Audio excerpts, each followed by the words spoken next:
If you're interested in owning a home in Metro Augusta, call Bob Hale Realty today. They've got a new no money down program, and all you need is a 600 or higher credit score to qualify.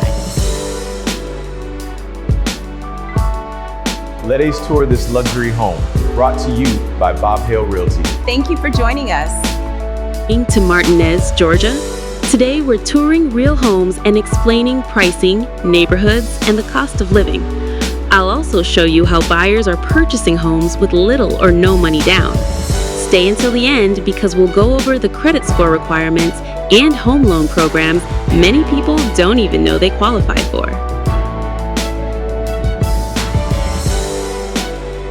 The way this open floor plan just connects everything is really a dream. It creates such a seamless flow. And the fireplace is absolutely the heart of the home. Yeah. Welcome back to the Georgia Homes for Sale channel. I'm Noah, here with Steve and Robert Hale and our team at Bob Hale Realty. As we tour this home today, I want to share some great news for those of you interested in owning your own home in the near future, especially if you think a low credit score is holding you back from homeownership in Augusta, Georgia, and the surrounding areas. You might think you need perfect credit or a big down payment to buy a home, but that's a common myth. The truth is, many lenders now use your VantageScore, the same one you see on Credit Karma, to help you qualify. And these scores are often higher than the old credit models. A score of 580 or higher could be all you need to get started. For our veterans, a 500 score can often get you approved for a VA loan, frequently with zero down. And if your score is 600 or higher, we have down payment assistance programs available that could mean you need no money down at all. So, don't let your credit score stop you.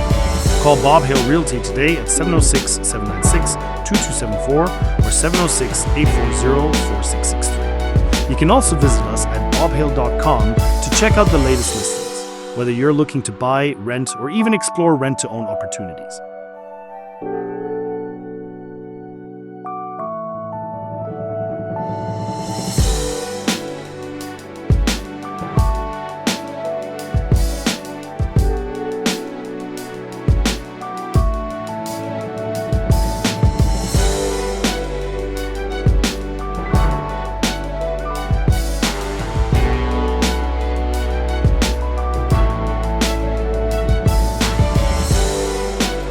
Thanks for tuning in to the Georgia Homes for Sale channel and Bob Hale